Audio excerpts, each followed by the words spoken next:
Harka fuunee akkam jirtu kabajamtootaa fi jaallatamtoota hordoftoota keenyaa kun Maraan Miidiyaati. Maraan Miidiyaa odeeffannoowwan garaagaraa qindeessee kan isin biraan ga'u miidiyaa keessani. Egaa yeroo darbee seenaa hundeeffama waldaa kiristaanaa afaan Oromoo magaalaa Finfinnee kaasnee wal wajjin turtii taasisuun keenya ni yaadatama. Guyyaa har'aa kanas immoo kutaa arfaffaa fi isa xumuraa qabannee isiniif dhufnee jirra.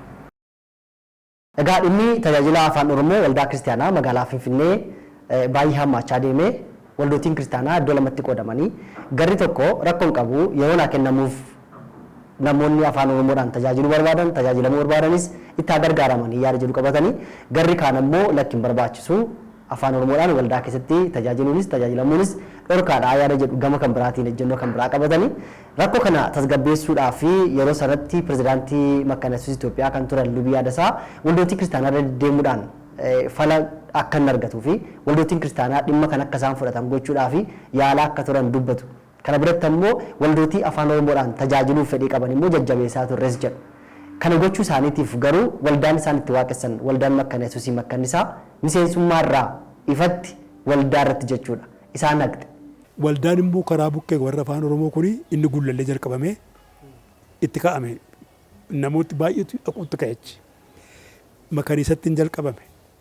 Kotobee dhaqee akkasuma kotobee dhaqee warra kotobees akkasumatti maanguddoonni waamanii fudhannu naan jedhaniiru waldaa dhaqee dubbadhe hindidan Dabra Zayitiin dhaqee maal fudhadha afaan wanta kana murtoo gooteetti waldaan kan fudhatan jiru waldoon warra yeroo dhaqu kana warri afaan Oromoo dubbatan walitti qabamanii na eewwachitti warra kan biraan walitti qabamanii eewu kottaa jalan dubbii kana dhaqeen waan akkasii hin ta'u waan akkasii inni kun baay'ee na cinqaa ture maaliif sobaanitii dubbii dhugaa galagalchanii hammana dubbachuurraa kan hafe garaan isaanii baname sagalee waaqayyo sabni waaqayyo afaan isaatiin dhagaye maal qaba jedhanii fudhachuu diduu isaanii garaa isaanii bananii fudhachuu dhiisuu isaanii sammuu isaanii qulqullisanii banachuu isaanii baay'ee na gaddisiisaa ture. Sababii kanaatiif ani gaafa warra gullallee yeroo banatanii dhugaan sitti himan isaaniin deggiraan ture achis nan dhaqaa waldaa afaan Oromoo sana Makkaannisaa nan dhufaa. Maaliif waan namaa waan hojjetan hin qaban afaan keenyaan baranneedhaan malee utuma kanaan jirru ani waldaa afaan Amaariffaa Makkaannisaatti miseensa turre waldaan bu'oonni keenya gaaf tokko ka'anii warri waldaa Makkaannisaa kan nama gaddisiisu annaamsi godha Qees Yaadasaa Dhaabaa pirezidaantii waldaatan miseensa waldaa har'aa qabanii miseensummaa isaanii irraa wal qabaniiru annaamsi godhan waldaatti annaamsi godhu. Namoota keenya jiru namoota jijjiiran keessa magarsaa eenyu warri waldaa sanatti warra qabanii miseensa keenya bitanii annaamsi godhan waldaatti waan akkasitti ture hamma kanatti ture beekta akkanuma waldaa yoo hin qabne irraa kana hamma kanatti ture hamma kana ta'ee gaa dubbiinsaa waldaa kana dhugaan sitti himaa waldaa kana tokkummaatti geggeessuudhaaf waamame tokkummaatti yeroo geggeessumu afaan eenyu akka wal qixxee ta'e. Aadaan eenyu kan wal qixxee ta'e namni hundumtuu waaqa fuulduratti akka wal qixxee ta'e akka kanatti ilaalee geggeessan jedheen garuu namoonni isa kana hin fudhanne inni kun na gaddisiise baay'ee isa isaan fudhachuu dhiisan duwwaa miti isa isaan maqaa nama balleessantu baay'ee nu tuqaa ture akka kiristaanaatti walii oo'uun dhibee jaalalli dhibee wal simachuun wal fudhachuun dhibee takka.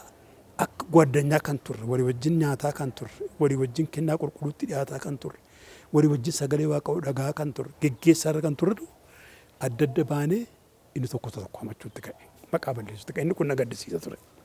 Garuu haa ta'u malee wanta waldaan murtoo gootanatti namana guddaa namana maaliif namatti hin dabarre dhiibbaa namarra hin keenye namni afaan isaatii banachuu turre jira. Afaan hundumtuu wal qixxeedha. Afaan dhaga'uu wangeela barachuu turre jira kan jedhutti guutuutti naman. Garuu isa garaagara ba'umsa sana inni garaagara ba'umsuun inni wanta akka taate garaagaratti baatu baay'ee sammuu koo jeeqaa ture. Egaa haaluma kana keessattuu jiranii Lubii Yaadasaan yeroo tajaajila isaanii xumuranii pirezidaantummaa isaanii irraa bu'an. Lubitti afaan immoo iddoo isaanii bu'uudhaanii pirezidaantii Makkaana Yesuus Itoophiyaa ta'uudhaan filataman. Haa ta'u malee dhimmicha ammallee akkuma sanatti jira. Yeroo kana egaa kan isaan mana murtii wal geessan. Keessatti afaan yeroo filamu dubbiin kun akkuma kanatti jira amma maaltu ta'ee kissi dhalate gara firdi beetii dhaqamuun dhufe firdi beetiin yeroo dhaqamu maaltu ta'e gaamma waldaa makaana suustu warra haaraa bahe waldaa warra haaraa bahe kan isaan kasasan immoo maali ilaa ennaa hin bahu ta'ani maqaa haaraa uummatanii waldaa keenya qabeenyaa keenya mana keenya waldaa makaana suusiin ijaarame gadhiisanii bahuutu irra jira malee maqaa keenya gar tokko fudhatanii mana keenya piroopertii keenya qabatanii waldaa ta'uu hin danda'ani kan jedhamuun firdi beetitti dhiyaate. Kistii dhiyeessite waldaa. Amma kan isin immoo firdi beetiin inni tokko ani beeku waradaa firdi beetii ta'u waldaa ta'uu numa danda'u kan jedhamutti farade. Isa booddee Igbaan jedhani kaffatanyaa firdi beetiin nuu farade. Dikkiidha immoo barbaadan maqaa kan biraa fudhadhaate dhaqaa baa waldaa ta'a malee maqaa piroopertii makaana suus gadhiisaa. Maa inni maal jedhu firdi beetiin tokkommoo jira sabbar samii kan jedhamu. Inni muka kaffatanyaa firdi beetiin isatti immoo iyyatan isaanis muka kaffatanyaa firdi beetiin jedhe likkiidhuma barbaadan piroopertii isaanii gadhiisaati mana dhaabbata kan biraa dhaabbadha maqaa kan biraatiin jedhan.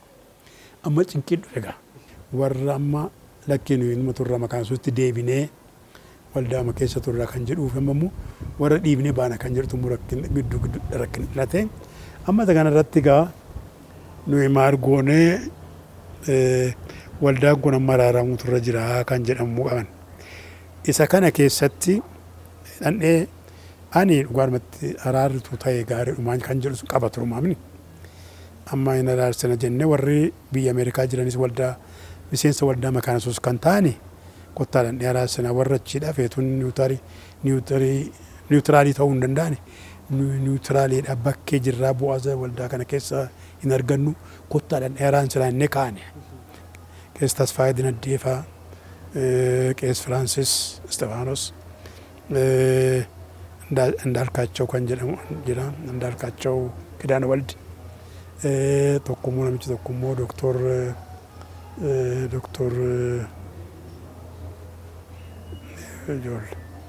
doktoriin tokko jira. Wanta kana taaneeti kaane dhumne. Amma dhumne haasaa jalqabne inni dubbii cimaa ture. Yeroo haasaa jalqabnu ammayyuu warri hin baana jedhanii waldaamatti baana jedhanii firdi beetiin already murtoo godheera. Kanaaf hin baatu yennaa taatan warri waldaa makaana suusii wajjin hojjettan immoo araarri ta'ee nagaadhaan waldaa wajjin hojjettu. Afaan kun immoo afaan Oromoodhaa immoo iddoo fi gizee kennaa fi itti sagadanii enne. Hin laanne kan jedhan turan. Kan eegasii warri beetalis hin laanne jedhaniiru. Warri Inxooxxoo Sofee ishee jedhaniiru. Warri Gullallee Silaattuu keessaa bahaniiru. Warri Gullallee afaan Oromoo.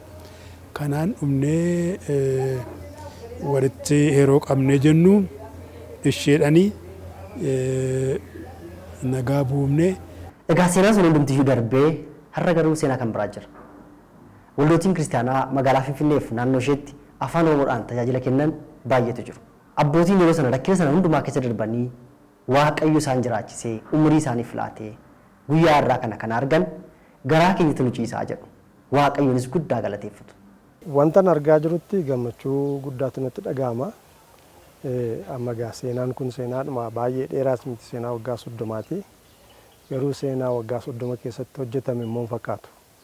Waan baay'eetu hojjetame Waaqayyoo carraa gurguddaa nuuf kenne waan tokko miti waan baay'eetu hojjetame. Dhugaatti wanta waggoota muraasa gidduutti hojjetame jedhanii yaaduudhaaf nama rakkisa. Karaa waldaas ta'ee karaa hawaasaa karaa garaa garaadhaa wanti ta'ee keessumaa immoo guddina afaan kanaa keessatti kan ta'e sochiin ta'e karaa mootummaa hojiin hojjetame tumsi godhame hundumtinuu wanta nama ajaa'ibudha. Kanaaf gammachuu guddaatu natti dhaga'ama. Amma waggaa 30 fuuldura inni sila dubbachaa ture afaan kanaan dubbachuun hin danda'amu. Waan baay'eetu jedhamaa ture. Har'a namni wanta sana yaadu hin jiru. Ammamillee yoo mormiin jiraate jechi yeroo sana jedhamaa ture amma iddoon qabu namni gurra qabuuf hin jiru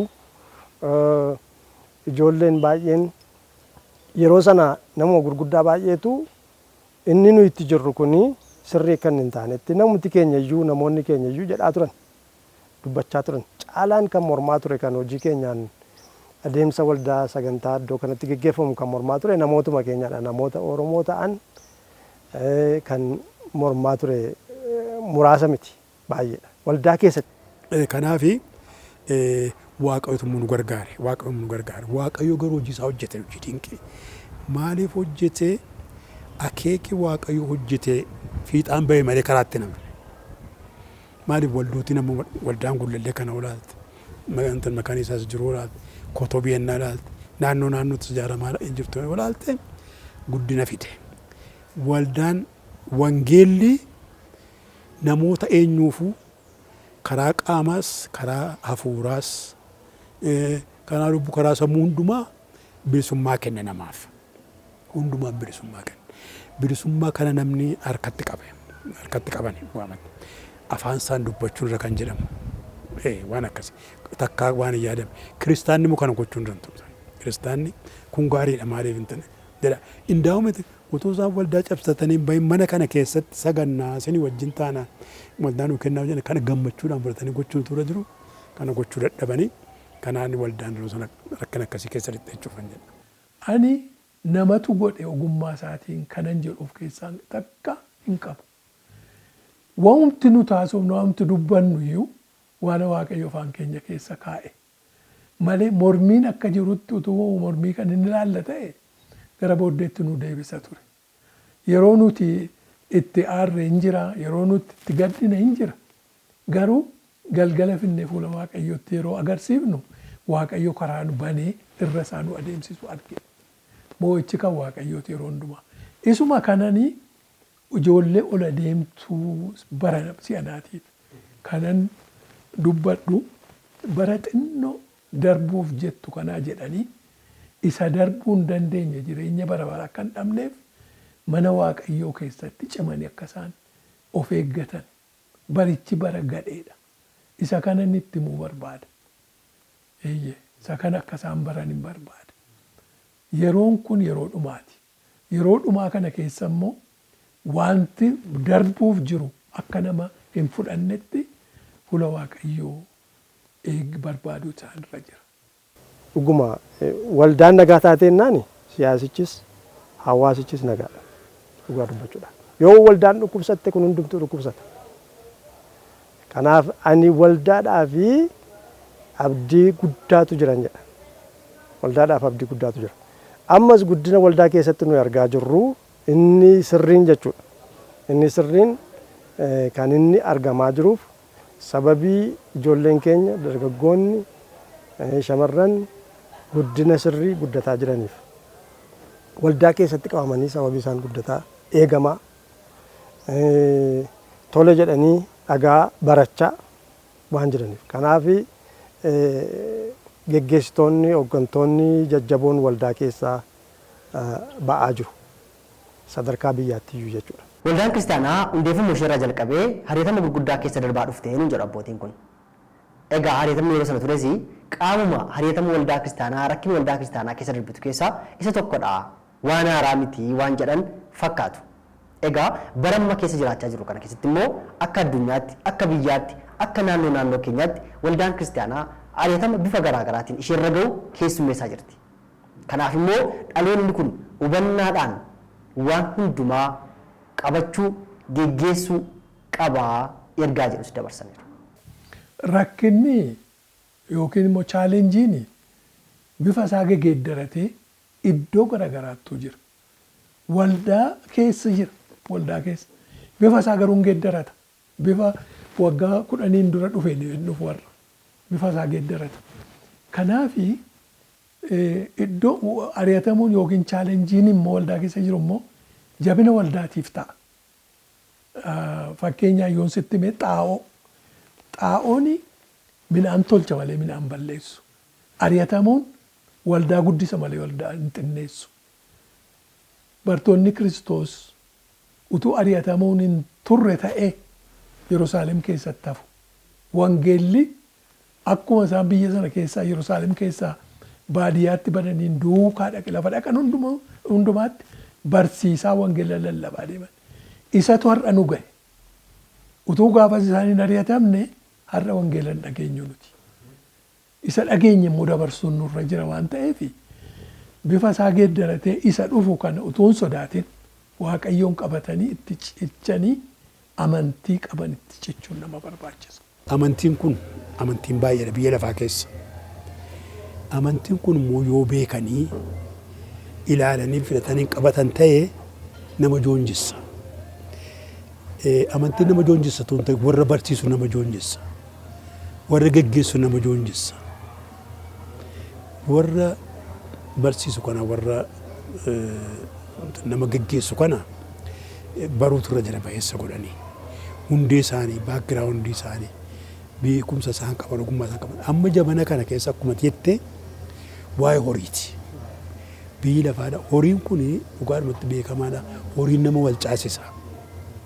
Horiin namas tokko ol kaasisa, kaan gadi qaba. Hammi jiru amma si'ana horiidhaaf kan inni ol ka'uudhaaf barbaada. Yeroo hundumaa namni nama ajji walqixxaadhee qixa namaa ta'ee tan hin jiraadhee jireenya koo geggeeffadha qajeelummaadhaan utuu hin jedhini waan tokko jira. Hawwii jiraa jedhan. Hawwii kanatu fedha sagaleetti deema. Fedha sagalee gadheerra yeroo ga'u namni nama isa bukkee irraanfata. Ofiisaa duwwaa yaadachuutti qaba. Bu'aa isaa duwwaa yaadachuutti qaba. Jireenya isaa duwwaa yaadachuutti qaba. Waa'ee namaa dhiise. Inni yeroo kan godhu immoo namni isa biraa yoo miidhame illee itti yoo miidhame isaati akka itti yoo miidhame nama gargaaruudha fedhan qabu namni akkasiidha. Ofittummaatu fudhata jechuudha. Waan akkasii kana baay'ee jira nama sana warri yoo akka goote laakumti hundumtuu sii qabu hundumtuu ni qabu kan ni qabu hojjettee jiraattee akkati ofii kee gargaartu waaqayyo isa kana wajjin kenna. Dafqee jiraatte miti. Dafqee jiraata. Waaqayyo humna sii kenna sammuu sii kenna yaada sii kenna waan hojjetu hundumaa sii eebbisa waaqayyo. Kanaaf warri kan fidhate kana fidhi kan nama inni wangeelaa jiru waliin arguudha. Dhugaadhumatti. Takkaan immoo gaa beekuun nurra jira namoota keenya barsiisuun nurra jira jechuudha. Isuma dhugaa dubbachuudhaaf isa ammaa yoo ilaalle dhufanii wacanii dafqa irra citee yommuu achi gadi baatu innati iyyaa turteessi keessa hin jiru. Qullaa taata. Garuu waan garaa namaa lixu. Dargaggoonni amma warri barsiisanis isa garaa namaa keessa lixu yoo itti himan malee inni amma xinnoo ishee ulfaataadha. Inni kan keenyaa uleedha. Isa kan keenyaa darbamee dhufe. Amma isheen kun immoo waan gaarii fakkeessiteetu ijoollee fudhataa jirti. Iyyitan malee, ameen jettan malee, u'uu jedhaa iyyaa jedhu iyyuudha. Iyyaa, u'uu jedhaa iyyaa jedhama. Waaqayyo isaanii fadhiisu. Kana kan jedhu nama waaqayyoo miti. Seexanatu jedha. Kanaatiif ijoolleen keenya amma adaraa yaa ijoollee. Warri guddataa jirtan dargaggoonnis har'a sagalee koo kan dhageessan yoo jiraattan kana booddee dhageessu ta'aatii ilaa of kennuu barbaachisa waaqeffannaan. Waaqayyotti dabarsanii of kennu keessa ofiiti waaqeffachuudha. Malee wacuu miti, iyyuu miti. Sagaleen meeshaa muuziqaas wanta iyyeef miti. Namoonni warri amma waaqeffanna jedhanii iyyanii fi warra cal jedhanii waaqeffatan gargar baasaa ilaalaa. Garaagarummaa guddaa qaba. Inni qalbiidhaan faarfatu garaa namaa keessa lixa. Gitaara isaa qabatee, meeshaa isaa qabatee, kiiboordii isaa ta'u, waan fedhe isaa ta'u, waan inni qabatee ittiin faarfatu kuni qalbiidhaan yoo dhaggeeffatan kan saatu laphee namaa keessa lixa. Inni wacanatuma isin utuma wajjuuti nu keessaa bada. Utuu wacnuus immoo hin dhageenyu. Kanaatiif rakkinni nama jiru isa kana. Egaa abbootiin argannee dubbifne kun waaqayyo umurii dheeraa isaaniif kennee rakkina hundumaa keessa isaan dabarsee har'aan isaan ga'ee kanaafis waaqayyoon guddaa galateeffatu. Anis immoo waan an qabu seetti muudhaaf waan isin wajjin hirmaachuudhaaf carraa kan argachuu kootiif waaqayyoon guddaan galateeffadha. Ilaa akkas namni ani perfektii miti. Ani iddoo baay'eetti kanan sitatii godhe jira jabana geggeessaa kooti. Sitatii godheera waan tokko dogoggoree ta'a garuu waan waaqayyoof ta'u waaqayyoof hin godha dheessi feetuun waan nama gaddisiisa hojjedheeran ta'a. Garuu waaqayyo kan hundumaa keessan dabarsee waan guddaa tokkoffaa dhukkuba hamaa lammaffaa adagaa makiina baay'ee adagaan narra ga'e waaqayyo na oolche.